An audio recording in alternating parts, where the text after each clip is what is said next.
All right, we're back. But as I stated earlier in the episode, I don't think the Lakers repeat. Because again, the West got really fucking good.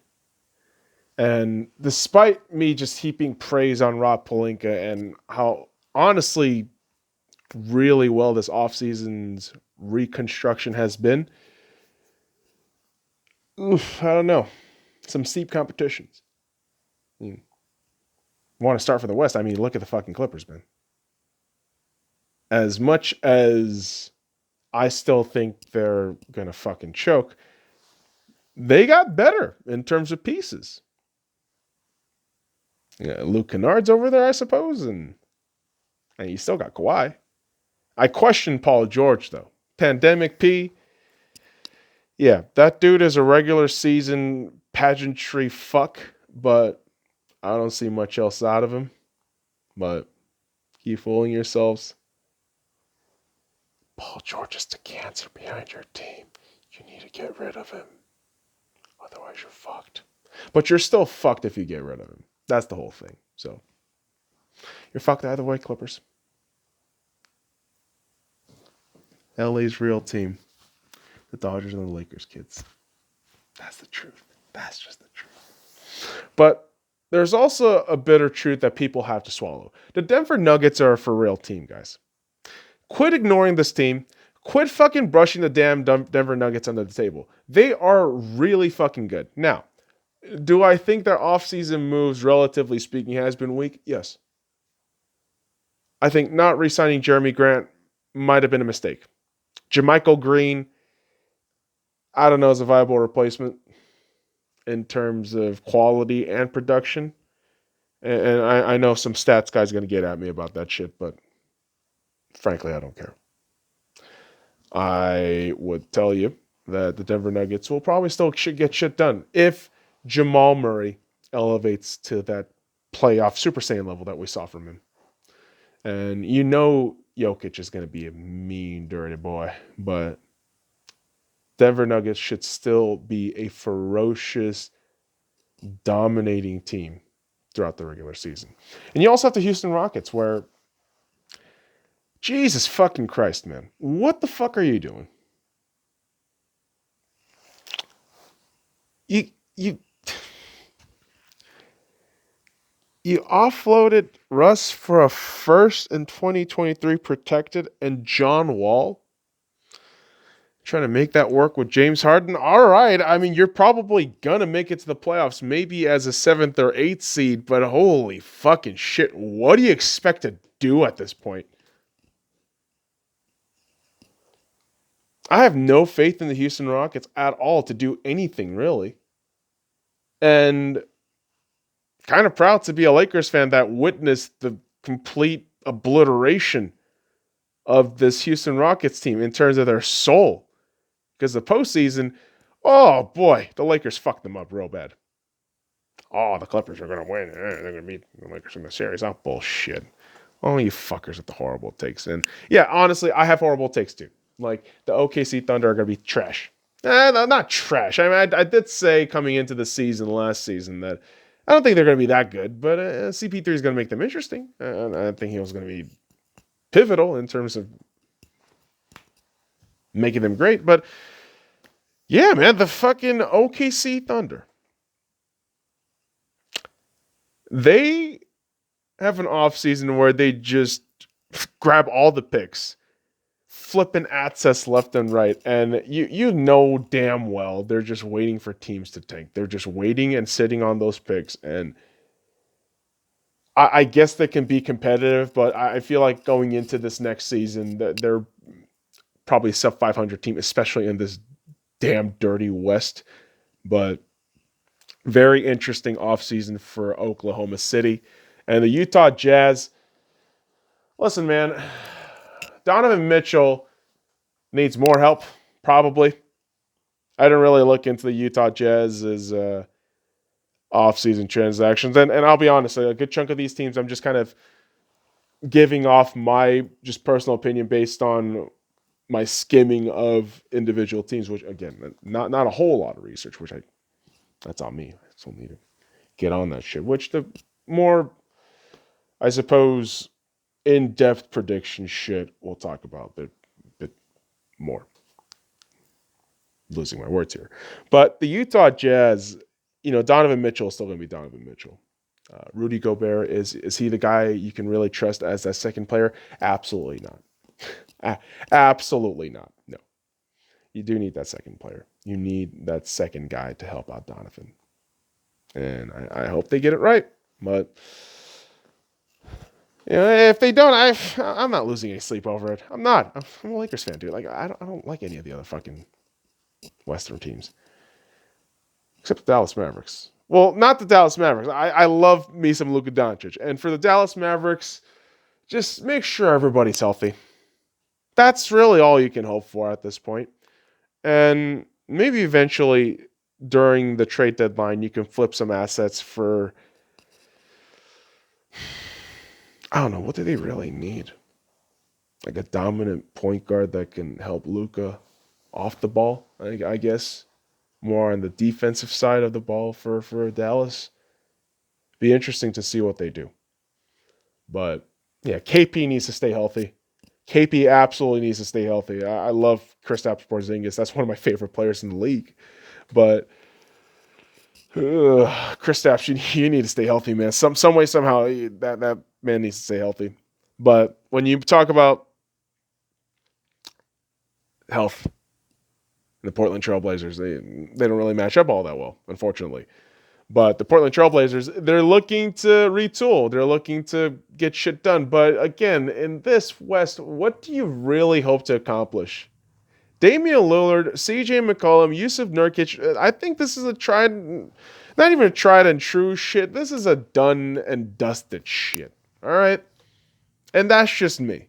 I've seen this fucking tape years after years. The same core, heartbroken years after years. They never get shit done. Never do. I can see the implosion more than the success with the Portland Trailblazers moving on, but we'll see.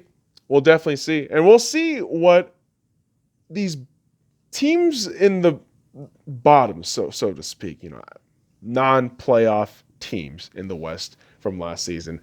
These are teams that should be very interesting, like the Memphis Grizzlies. Younger kids are going to get better. I don't know if they've had any real significant signings, but you're going to bank on the young guys and go from there. I mean, they're electrifying young talents. Brandon Clark. God, why did I freaking forget on the name? My God, dude. Ja Morant. How the fuck did I forget that for a goddamn second? Oh, yeah, Ja Morant, Brandon Clark. Should be a very interesting duo, young duo.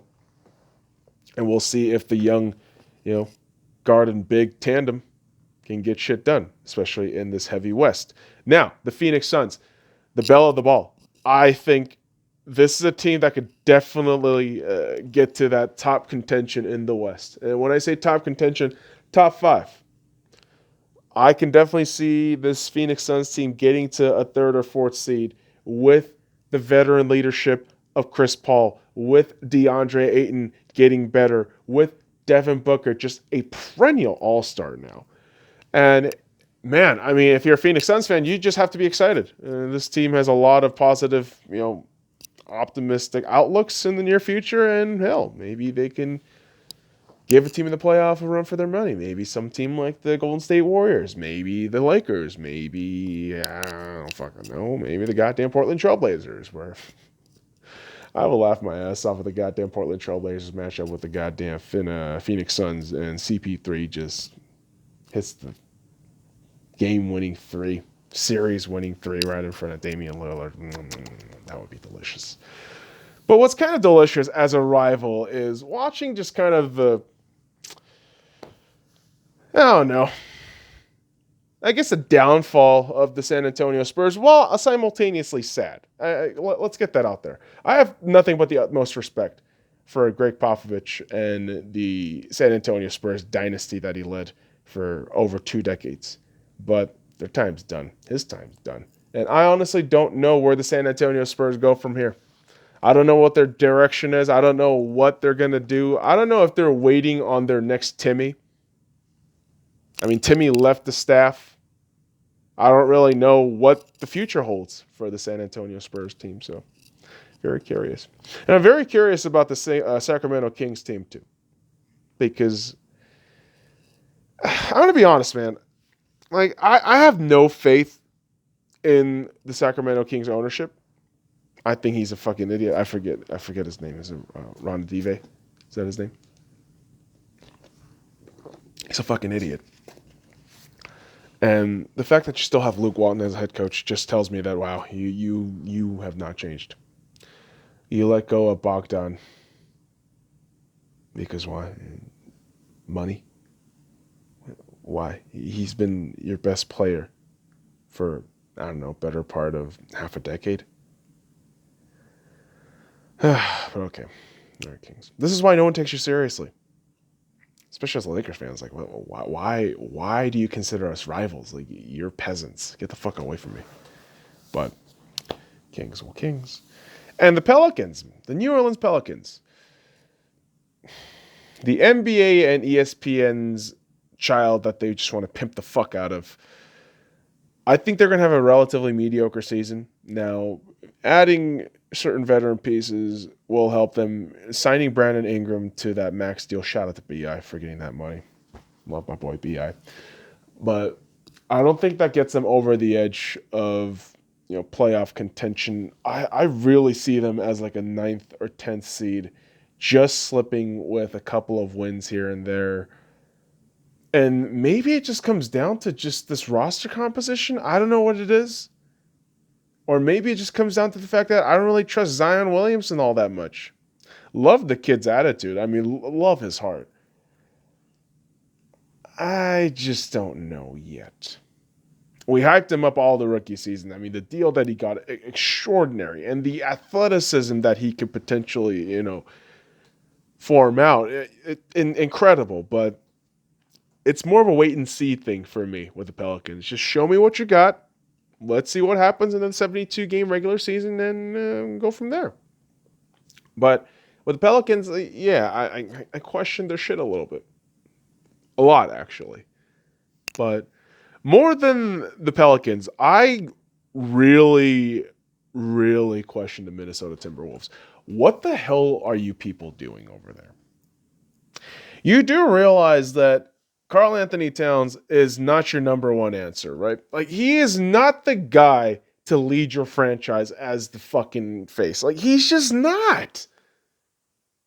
He's a fucking third, second option at best. And who the hell knows, man? Maybe their number one pick fleshes out and he's the missing piece to get shit done. But I just don't know with the Minnesota Timberwolves. I hope a cat like Jarrett Culver finds his way to the Lakers. I would love Jarrett Culver with the Lakers. I mean, that dude is fantastic as a defensive piece. And, I know with, basketball fans, it's all about points. It's all about offensive production. But Jarrett Culver is fantastic on the defense as a rookie. And I can't wait to see him in the second season. Should be good shit from Jarrett. But finally, in the bottom of the West last season, we had the Golden State Warriors, who obviously drafted at number 2, lost Klay Thompson to a horrible injury. That shit bums me the fuck out. That genuinely bums me out. I don't like the Warriors. I generally don't care for their fandom, but Klay is somebody that I genuinely respect as a basketball player, and it bums me out that he is going back-to-back years of just fucking potential career derailing injuries. And yeah, I'm hesitant to say what I think the Golden State Warriors are going to be, because this is still a lot of question marks moving forward. Can Steph really take the entire load? Can the defense show out with this entire young squad and Draymond, regressing slightly? Let's be honest. I don't know. And I still think, yes, the Golden State Warriors make it to the playoffs, but the whole Klay situation fucked that whole dynamic up entirely. And Man, nothing but the best wishes for the Golden State Warriors outlooks, especially with Clay. I mean, relatively speaking, as a Lakers fan, of course, I hope you don't win a championship, but I hope you find ground because losing Clay again back to back years, not great, not great.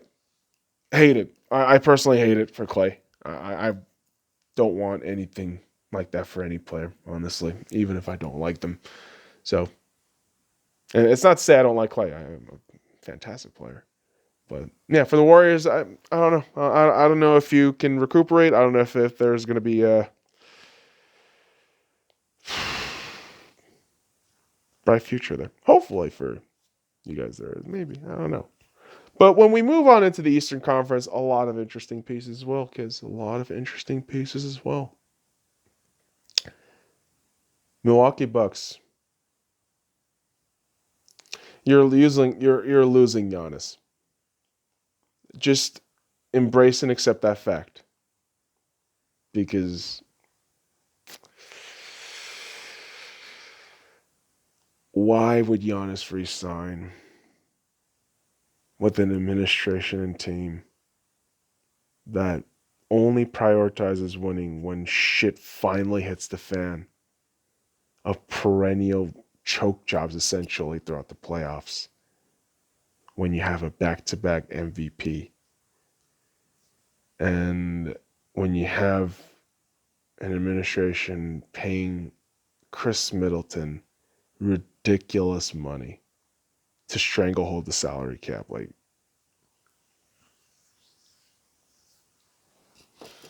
asset mismanagement will be the downfall of the Milwaukee Bucks in their future.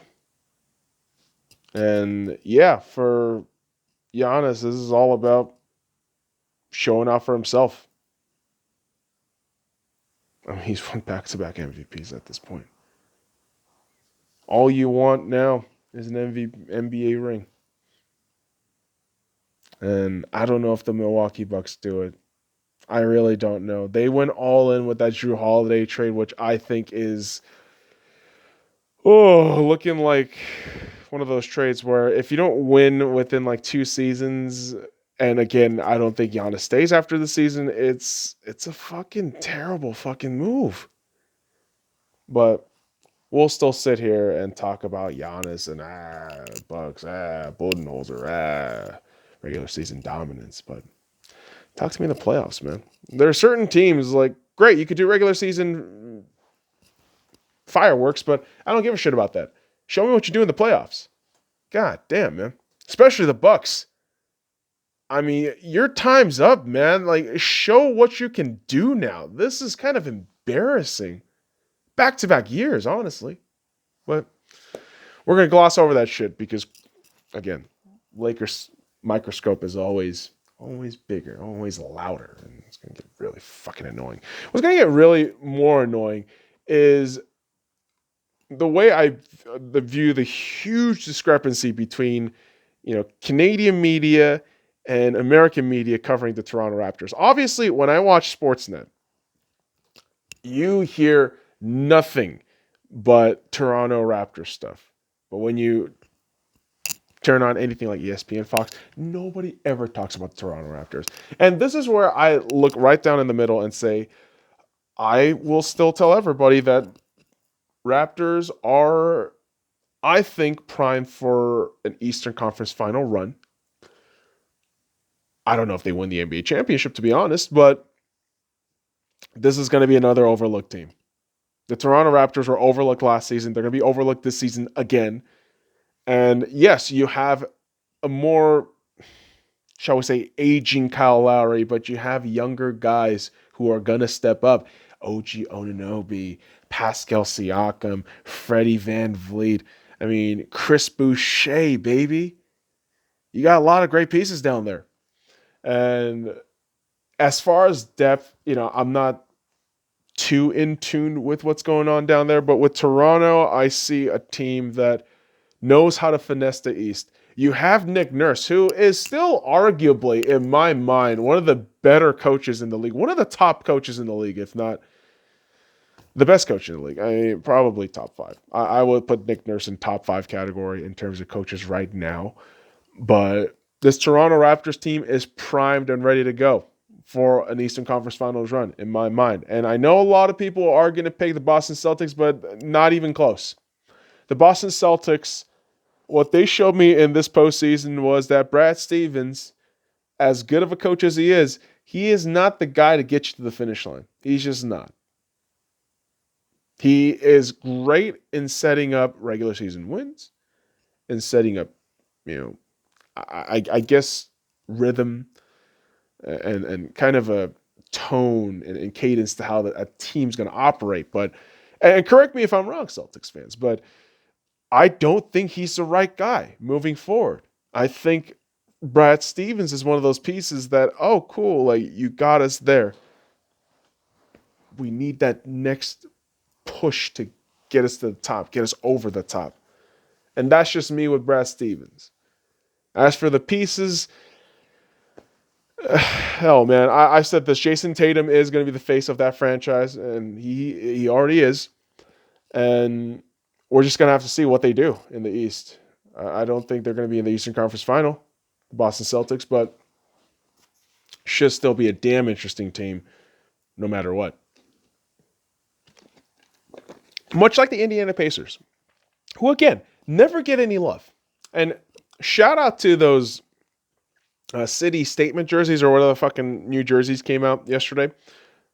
All 30 teams. And, oh my God, the Indiana Pacers brought out the fucking 90s one. It looks gorgeous. It looks fucking amazing. Reminiscent to the days of Rick Smith's, fucking Chris Mullins. Goddamn. Steve Jackson? That's not Steve Jackson. Mark Jackson, son of a bitch. Mark Jackson, Reggie motherfucking Miller, man. And the Davis brothers. Never forget the Davis brothers. But, the Pacers are bringing that jersey back. You still got Oladipo, who I think might be a trade deadline flip. But yeah, the Pacers are still going to be a low-key good team. They always are. They are fundamentally a good team, always. And let's not forget, Sabonis is still on that squad. I don't know if Miles Turner is still going to be there. I don't know if he still is there. But, man, the Pacers are going to be a very, very interesting team in my mind. And I love that New Jersey, dude. It looks so fucking nice. And so, yeah, let's see what the Pacers do. Now, the Miami Heat. Whoo! What a fantastic offseason. What a fantastic postseason. What a fantastic regular season. I mean, at the end of the day, yes, if you don't win the draft lottery, if you don't win the championship, you're just a loser. But in my mind, there's levels to that shit. There's context to that shit. And the Miami Heat, I don't see them as losers at all. They come to this offseason. Again, when you sign a guy like Avery Bradley, I think you're just elevating your squad. And man, oh man, having Jimmy Butler kind of unlock his level in terms of that leadership and that grind attitude that he's always had, but now elevated to that spotlight in the biggest moment in the finals. I mean, we've seen his brightest light.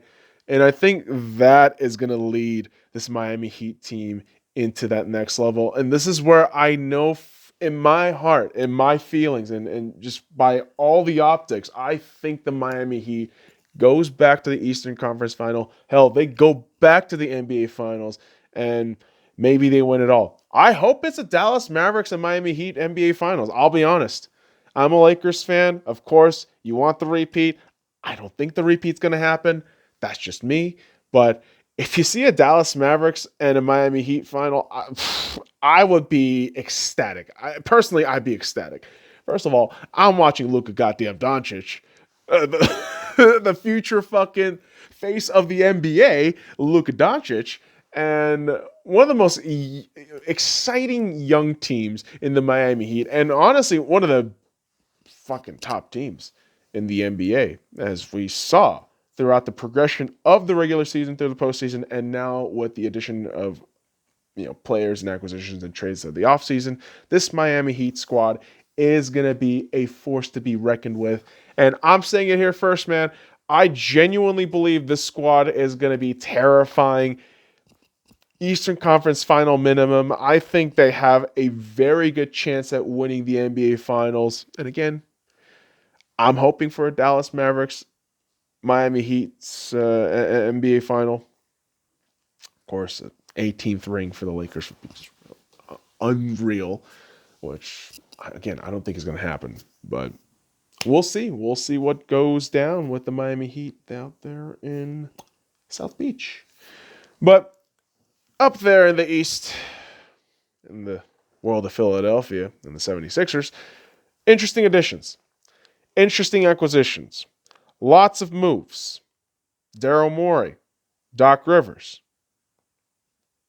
Do I think they get anything done? No. No. I don't trust Ben Simmons. I don't trust Joel Embiid. Never really have. I've shitted on the fucking process. I still don't believe what they're doing down there is real. And I gotta be honest, man. As much as I love Dwight, as much as I appreciate what Danny Green did through small pockets with the Lakers, I see the 76ers as a potential clusterfuck situation between Daryl Morey and Doc Rivers. Dude, I have no idea how bad it's going to be. No idea. Especially guys who definitely need practice and get their shots up. But who the hell knows? Who the hell knows? I mean, lots of things we don't know. I mean, all the shit I'm just guessing. I'm just fucking emoting and projecting. That's really it. And I can admit to that. I can admit to my flaws. I can admit to my faux pas. And I can admit that I have biases. Of course I do. But, mainstream media will never let you know that shit. Already they're going heavy on the Brooklyn Nets thing. And I gotta tell you, the Brooklyn Nets takes are fucking horrendous. Like, yeah, dude, Kevin Durant's amazing. I get that. But do you really think the cancer nature of Kyrie is not going to show out in that squad? Do you really trust Steve Nash as a first-year head coach that much as a player transitioning? Like, really? Do you really believe chemistry isn't going to be an issue on that team with egomaniacs like Kyrie and KD? Get the fuck out of here. If they added James Harden, it would have been the best implosion ever in NBA history, but I don't know if we're going to get that. I hope we do, but I don't know if the Brooklyn Nets are going to be the NBA champions like every motherfucking idiot mainstreamers have to say, but yeah, interesting squad to look into in the upcoming season. Now, the Orlando Magic, I don't know. I don't know what to make of you people ever. Ever. What the fuck is your deal? What are you ever going to do anything? You have a prolific history of letting go of your star players at the wrong moments. When are you going to fuck up the Vucevic thing? I'm waiting for shit to happen with the Orlando Magic because it always fucks up one way or the other. Just look up their history. It's pretty fucking bad. But whose history is bad, but I have a pretty positive outlook on them is the Charlotte Hornets. Now, Gordon Hayward gets signed to this deal, and people get all irked up about it. But I think having LaMelo in that squad with all the pieces that Jordan's assembled in his vanity, I think it could definitely pay dividends. Now, am I saying playoff? Potentially, but not really. If you get to the playoffs with Melo, that'd be amazing. My goodness, that'd be fantastic. But I don't know, man. I don't know what the Charlotte Hornets are going to do. I don't really have any real, I guess, perspective on them. I think they're just going to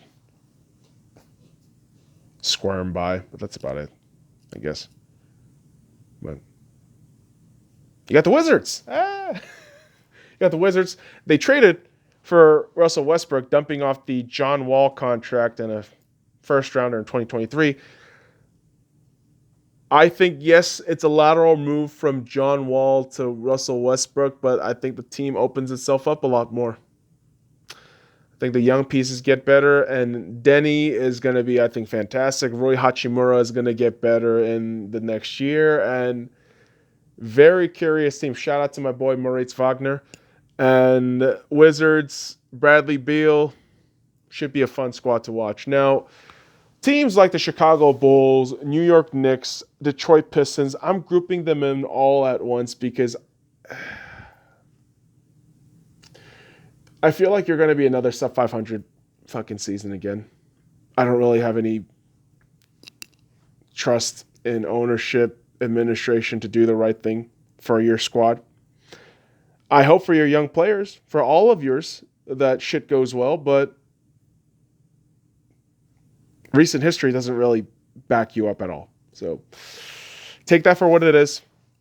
Call it salt, call it whatever, but I don't trust it. Out of all of those, though, I would say the Chicago Bulls have the best chance at a potential 8th seed or maybe an optimistic 9th seed and just losing it just barely, but not a whole lot to, I guess, go crazy over. And that's just me. But then you have the Atlanta Hawks, who, in my mind, make it to the playoffs.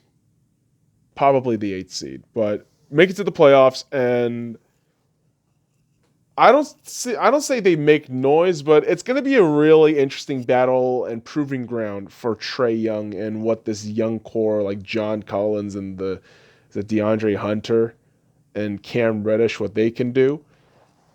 Obviously, you're going to have playoff Rondo, so that's always like a steroid boost. But interesting to see what will happen with the with the Atlanta Hawks, and then you have the Cleveland Cavaliers, who I think is going to be the worst team in the NBA.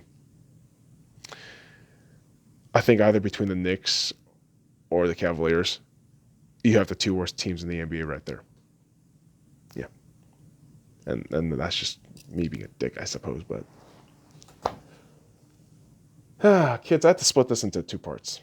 I had to, because NBA shit gets me excited, especially when I talk about the Lakers. I mean, I could go on all day, and we give ourselves these time limits to make sure we don't fucking run off and go fucking crazy. But that's what love does, man. And being NBA champions, I mean, we gotta love winning. But I honestly do feel the competition's stiff. 72 games alongside an All-Star break. I mean, it is gonna be a rough season to get through, but hopefully we get some fun shit, despite the fact that the woke league of Chinese basketball is going to shill for bullshit woke politics, and I'm going to mute majority of the games that I watch every fucking night. But yeah, should be interesting. Very, very interesting. And on the next episode of the Sky Lounge, kids, Piggy Skin Picks. We're going to go back-to-back episodes on Piggy Skin Picks, because week 11 and week 12, we've been missing out on that. And then eventually on the YouTube channel around Saturday or Sunday early morning, we're going to post the week 13 Piggy Skin Picks review. So all that shit out there in the ether now, kids. So be on the lookout. All right, motherfuckers. I appreciate you dropping by this episode. Follow me at the Sky Lounge on SoundCloud, iTunes, and Google Podcasts. And also check out the Sky Lounge on YouTube, Instagram, Parler, and Facebook. And until next time, kids, fuck off.